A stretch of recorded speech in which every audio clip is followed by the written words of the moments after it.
Sense relations, oppositeness, and dissimilarity of sense. In this unit, we will talk about sense relations of oppositeness and dissimilarity. And we specifically will talk about antonymy, ambiguity, homonymy, and polysemy. We will start with the first sense relationship of oppositeness, which is antonymy. Generally, antonymy is oppositeness in meaning. And specifically, it is the relationship that holds between two predicates or more that have opposite senses. Still, this definition is too broad. It is not sufficient or adequate because words may be opposite in meaning in different ways, and some words may have no opposite meaning. For example, tall and short, ugly and handsome, different, same, married, single, quick and slow, asleep and awake. Of course, these pairs of words or these pairs of antonyms, they do not have the same relationship of antonymy. The relationship of antonymy between these pairs of words or pairs of predicates is not the same.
In order to discuss the antonymy in detail, we have to talk about the types of antonymy. Number one, binary antonyms. Number two, converse antonyms. 3, gradable antonyms. 4, incompatible antonyms. And number 5, contradictoriness. Now, of course, the first four types of antonyms, they are related to words, but the fifth type of antonymy is related to sentences.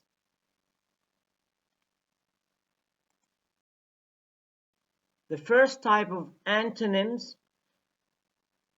is called binary antonyms, and they are also called complementary or non-gradable antonyms. Now, what are they? What are binary antonyms?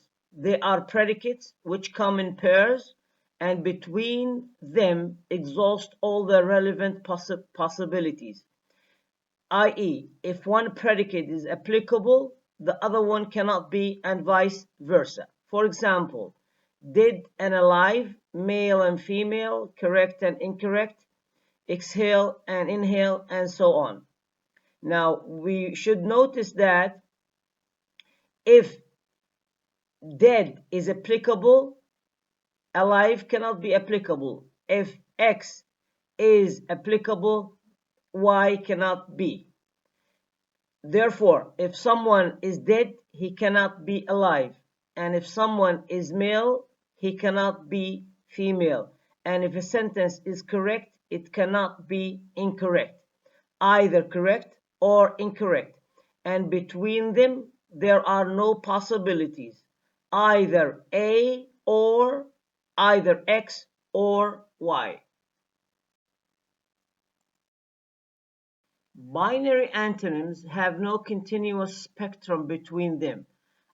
That is, there is nothing that runs between A and B. There is nothing that runs between dead and alive. either dead or alive. For example, married and single. Now, this pair of words or this pair of predicates are called binary antonyms. So, if someone is married, then he cannot be single. And open and close. If a shop is closed, then it cannot be open, and vice versa. True and false. If a sentence is true, then it cannot be false, and vice versa. Male and female. If someone is a male, then he cannot be a female, and vice versa.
Reverse antonyms is one type of binary antonyms, and it's also called reversives, i.e., do the reverse of something. For example, either you tie or untie. If you tie your shoes and then you untie it, either you load a truck or you unload a truck. Either you close a door or you open a door. Either you dress, either you dress or you undress, or you pack or you unpack. So you do the reverse of the first predicate.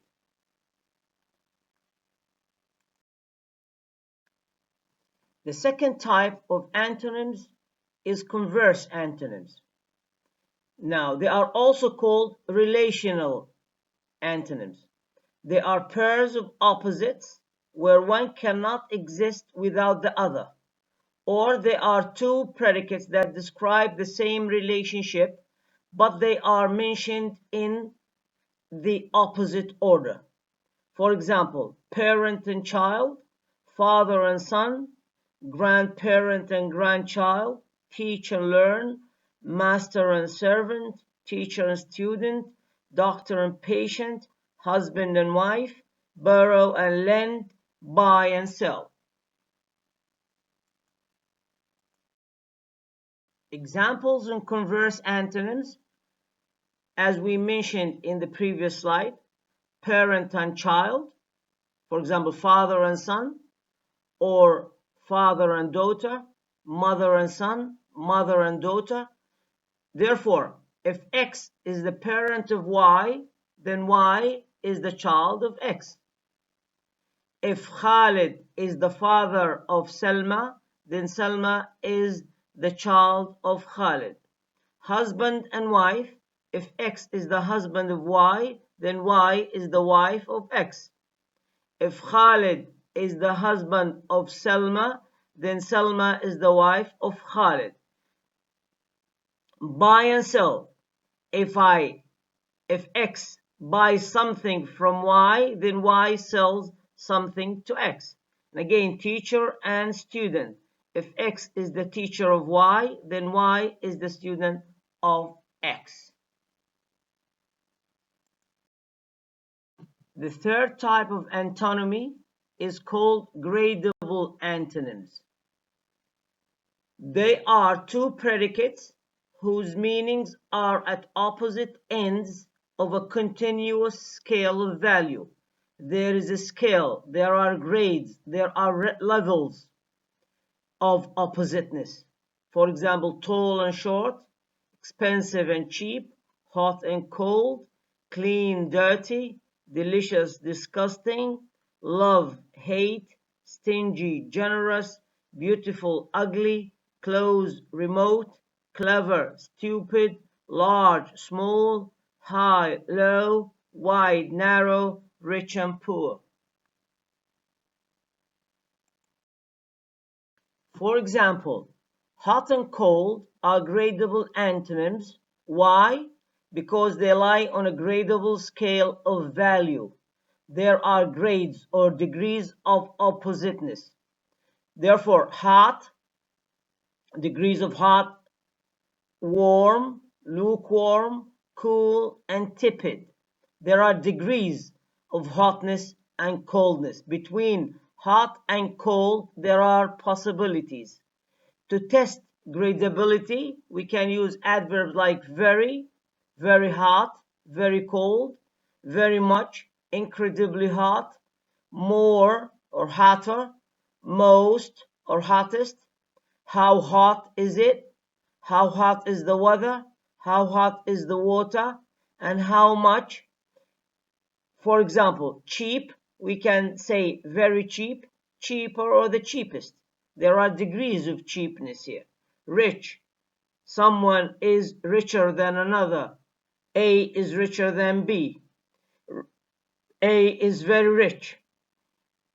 A is the richest. Hot, hot, we can say hotter. We can ask a question of how hot is the water. You can say the water is very hot. Little hot, hotter, and the hottest. The difference between gradable and binary antonyms or non-gradable antonyms.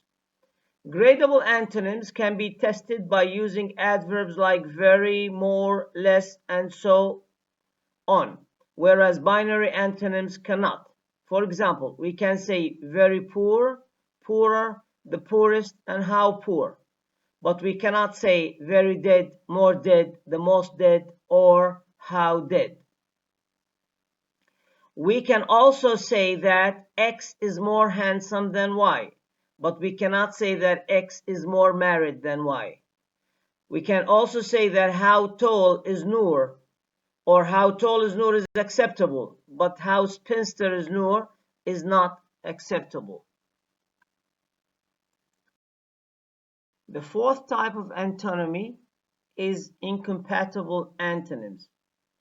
And what are they? They are expressions having sets of more than two members which are incompatible in talking about the same thing. Or they have another name for them, it's called semantic field. For example, colors. Can say yellow, white, green, brown, black. Weekdays, Saturday, Sunday, Monday, Tuesday. Seasons, physical state system,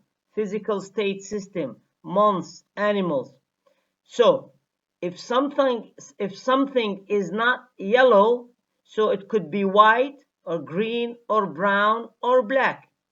If today is not Saturday, it could be Sunday, Monday, or Tuesday. If this season is not summer, it could be fall, winter, or spring.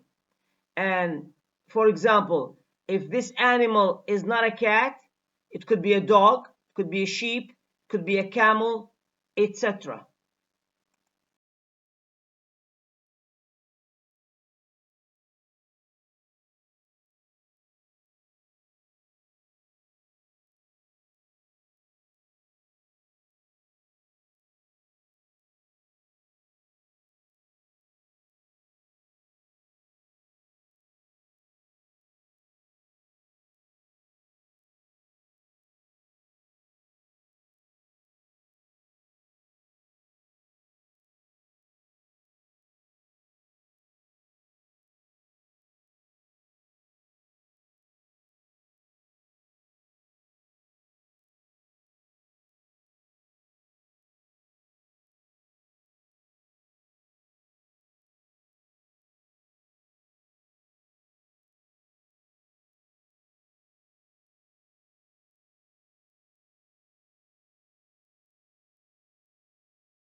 Just remember that synonymy, hyponymy are sense relationships between predicates, whereas paraphrase and entailment are sense relations between sentences.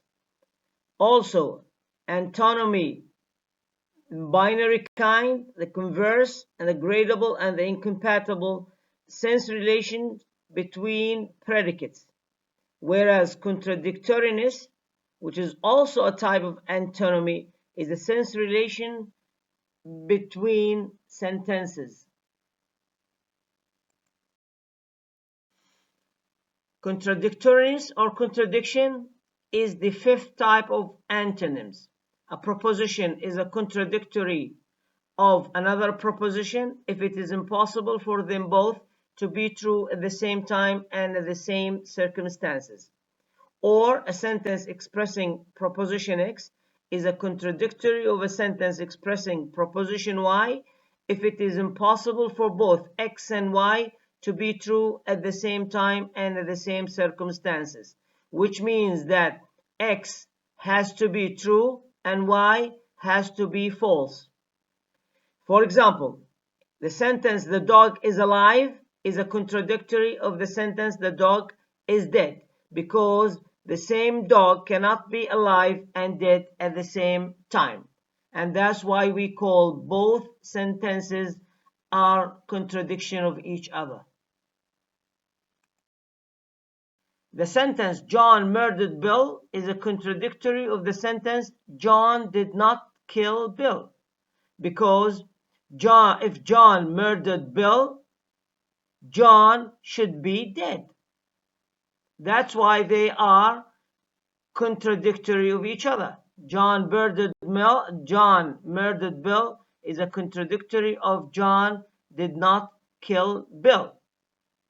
And again, the sentence "John murdered Bill" is a contradictory of the sentence "Bill did not die," because if John murdered Bill, Bill should be dead. Also, the sentence "my car is yellow" is a contradictory of the sentence "my car is red," because my car cannot be yellow and red at the same time. And also, the sentence "I have 5 children" is a contradictory of the sentence "I have 3 children." Either you have 5 children or 3 children. And the last sentence, "this cat is male" is a contradictory of the sentence "this cat is male," because the cat cannot be male and female at the same time.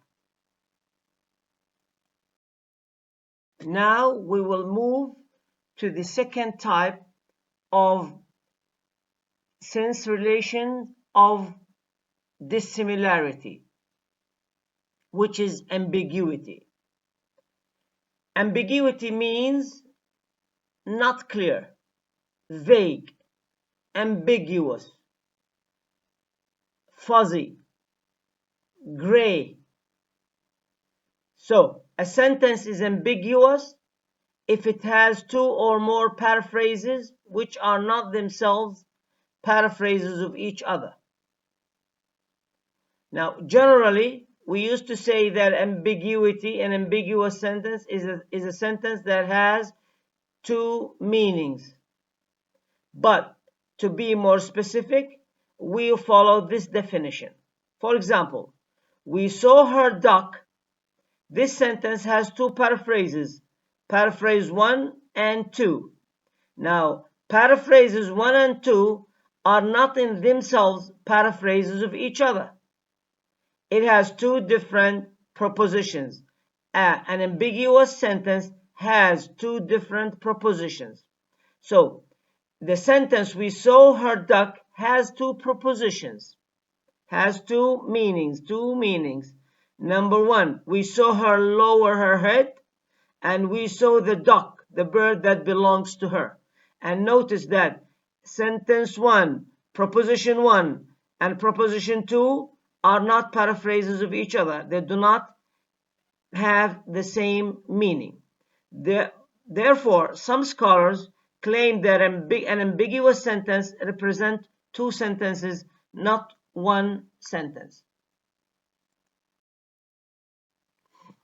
A word can be also ambiguous if it has two or more synonyms that are not in themselves synonyms of each other. Then ambiguity applies to sentences and it applies to predicates. So a word is ambiguous if it has two or more synonyms that are not in themselves synonyms of each other. For example, coach is synonymous with bus and trainer. And notice that bus and trainer are not synonyms of each other. Ball is synonymous with a round object that kids play with, or football players play with, or basketball players play with, or party. Now, party and the round object are not synonymous. They are not synonyms of each other. They are two totally different meanings. Break is synonymous with short vacation and a change of unity of a thing. To break something, to break a glass, you change the unity of that thing. Now, to take a break, to take a short vacation, or to relax. And short vacation and change the unity of something are not synonymous. They are not synonyms of each other. We have two different kinds of ambiguity: lexical ambiguity and structural ambiguity. Now, we will begin with the first type, which is lexical or semantic ambiguity. And this kind of ambiguity occurs when a sentence contains a word that has more than one meaning. A word that has more than one meaning. For example, I had a ball last night. The word ball in this sentence has more than one meaning. Therefore, the sentence is ambiguous. Now, the second type of ambiguity is called structural or syntactic or grammatical ambiguity. And it occurs when one sentence has more than one meaning because of its structure or grammar. It has nothing to do with an ambiguous word. It is ambiguous because the structure of the sentence is ambiguous. For example, the chicken is ready to eat. The chicken is ready to eat. This sentence has two propositions. All of the sentences that are given here are ambiguous sentences, and specifically they are lexically ambiguous. All of these sentences, or every one of these sentences, contain a word that is ambiguous, that has more than one meaning, therefore making the sentence lexically ambiguous.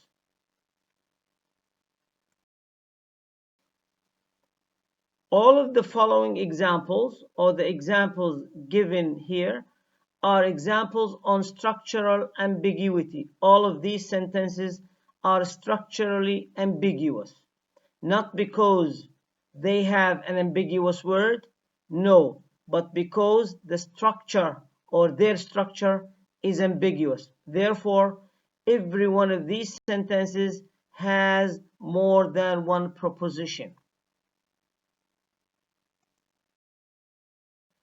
Well, two important ideas that stem from the ambiguity of words are homonymy and polysemy. In other words, the study of ambiguity leads us to distinguish between homonymy and polysemy. And the definition of these two terms, which are homonymy and polysemy, has to do with the closeness or relatedness of the senses of the ambiguous words. Now, whether the ambiguous word, which has two different senses, or whether the senses of the ambiguous word are related or unrelated, whether they are close or not close.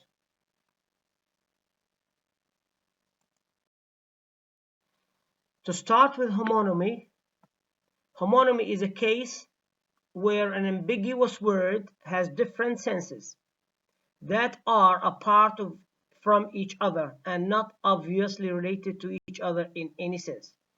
In other words, the different senses of the ambiguous word are not related to each other. They are far apart from each other. Or another definition, words having same spelling and same pronunciation but unrelated meaning. And we have to focus here on the idea of unrelatedness. The senses of the ambiguous word are, or ambiguous words are not related in any sense. For example, the word left, which is an ambiguous word, has two unrelated meanings. One of them is opposite of right, left hand and right hand, and the other one is the past tense of leave. Now notice that the sense number one and sense number two are far apart from each other. They are unrelated, and this is what we call homonymy. When we have a word, an ambiguous word, that has more than one meaning, and these meanings or these senses are not related in any way. Examples of homonyms. Now, the word bug. Now, notice that all of these homonyms, all of these words, have different unrelated meanings. All the meanings, 1 and 2, are totally different. They are unrelated. For example, the word bug, it means insect, and it means a small hidden microphone. And of course, they are not related. Now, coach, which is a trainer, and coach, which is a bus. Now, trainer and bus are two unrelated senses for the word coach. Again, the word mug. Mug is a drinking vessel or a gullible person. Now, drinking vessel and a gullible person are two different unrelated senses, and so on and so forth.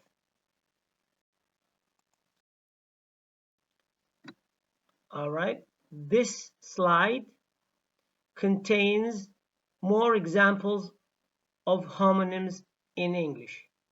Now, please try to look up the meaning of these words in the dictionary and see how the senses of each one of these words are different and unrelated. Polysemy, on the other hand, is a case where an ambiguous word has related senses. The senses of the ambiguous word are related, and they are not apart from each other. Or words that having the same spelling and same pronunciation and related meaning. For example, when we say the word foot, foot is an ambiguous word that has different related meanings. We can say the foot of a person, and the foot of a bed, and the foot of a mountain, and these senses are related some way and somehow.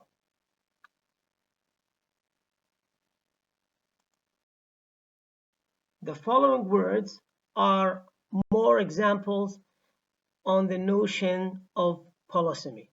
All of these words that we have in this slide are ambiguous words, but their meanings, now notice some of them they have two senses, and some of them have more than two senses. Now, all of these senses are related some way.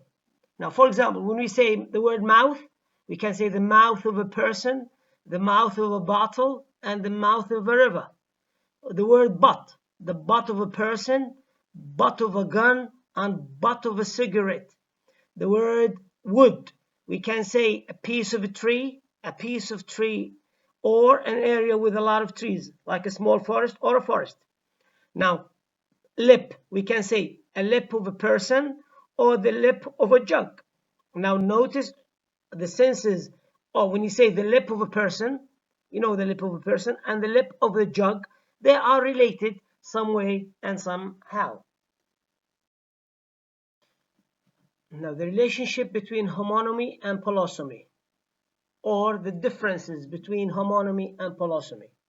Sometimes it is very difficult to draw a demarcation line, a clear distinction between homonymy and polysemy.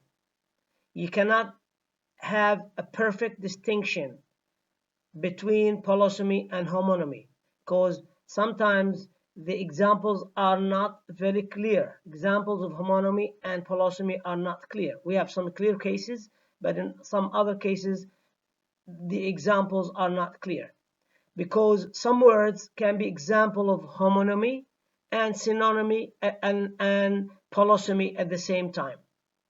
For example, the word bank. The word bank is an example of homonymy in this example, if it's a financial institution and a side of a river. Now this is an example of homonymy, but when we say blood bank or money bank, here it is an example of polysemy because it is the place where we can save something.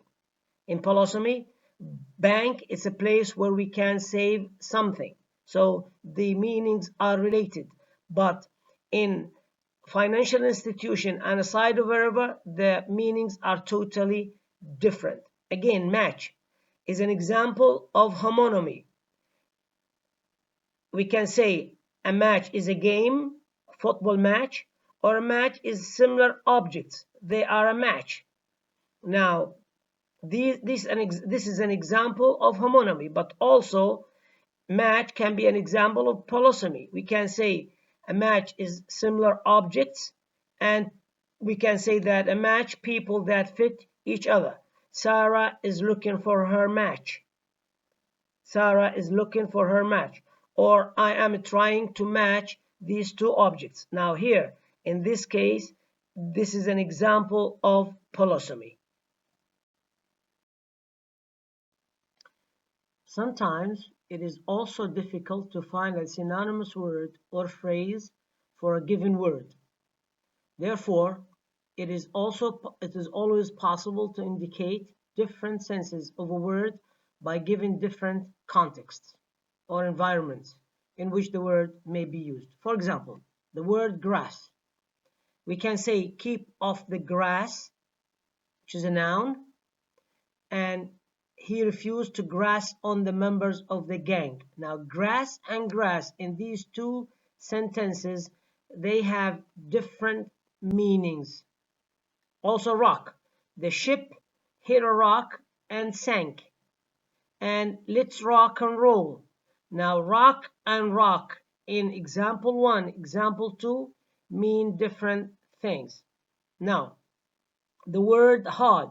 This wood is hard, and the test was so hard. Now, the word hard in these two examples has different senses.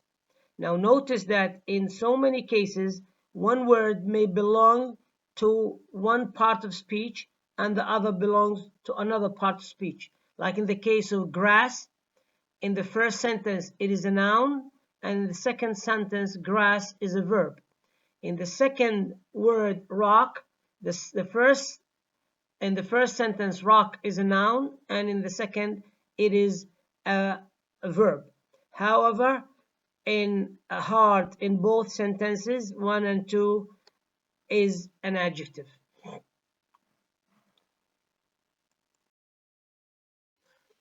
Well, following are more examples on ambiguous words that may have different paths of speech.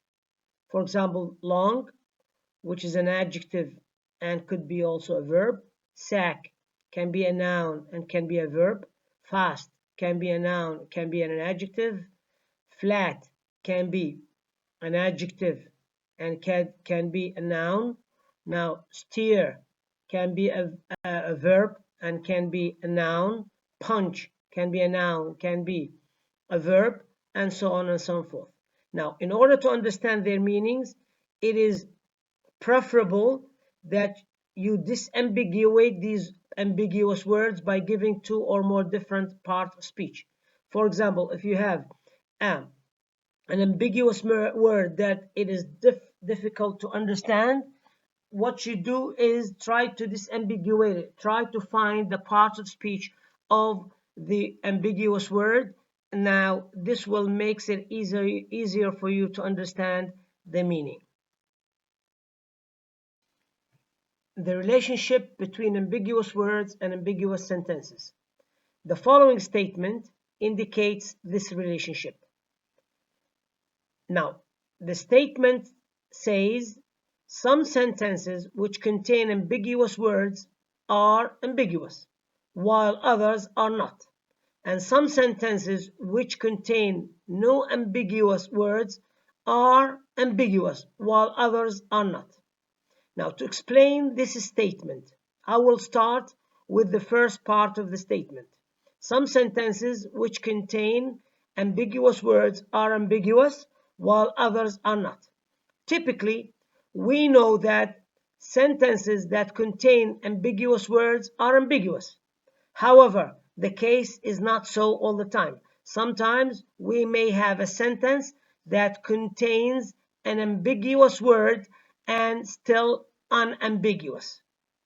The second part of this statement, some sentences which contain no ambiguous words are ambiguous while others are not.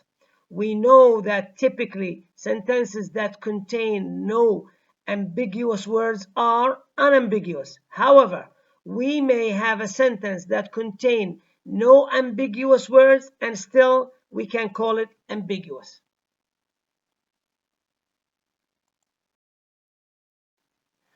To better understand the statement that we mentioned earlier, let us look at the following examples.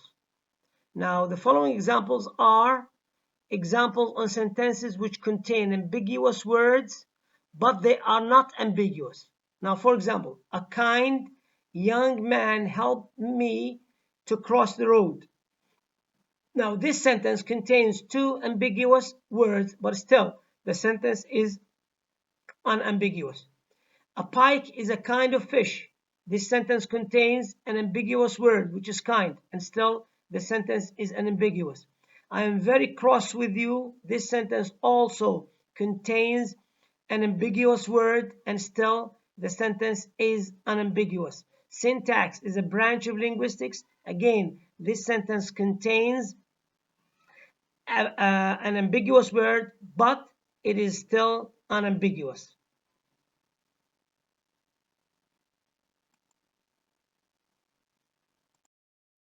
Now, the following sentences contain no ambiguous words. However, they are ambiguous sentences. For example, we say, we had to decide on the bus. Now, this sentence has no ambiguous words whatsoever, but still, the sentence is ambiguous. It has two meanings. I observed John in the garden. Still, this sentence has no ambiguous words, but still it is ambiguous. It is an ambiguous sentence. He said that he would pay me on Thursday. This sentence contains no ambiguous words, but still the sentence is ambiguous. The man rolled up the carpet. No word in this sentence is ambiguous. However, the sentence is ambiguous.